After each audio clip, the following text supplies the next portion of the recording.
ठीक आहे ठीक आहे. बघा, यामिनी जाधव असतील किंवा रवींद्र वायकर असतील, यांना उमेदवारी देण्यामागं खरं कारण पुढे आलेलं नाही. कारण हे सगळे ईडी, इन्कम टॅक्स यामध्ये जेरीस आले होते आणि त्यानंतर मग पक्षप्रवेश झाले वगैरे, हे सगळा इतिहास महाराष्ट्राच्या घरोघरी तोंडपाठ झालेला आहे.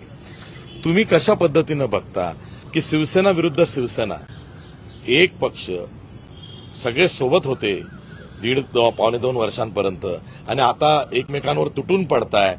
13-14 ठिकाणी हा सामना लागलेला आहे, शिवसेना विरुद्ध शिवसेना.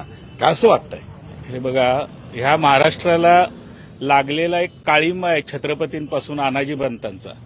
आणि आमचं असं थेट म्हणणं आहे, हे जे अनाजीपंत आमच्याबरोबर होते त्यांनी आमच्यात भांडणं तर लावलीच, पण आजच्या परिस्थितीत जे आमच्यापासून बाजूला गेलेले आहेत त्या लोकांना पण आज कळालेलं आहे की आपला यूज अँड थ्रो होणार आहे. त्यामुळं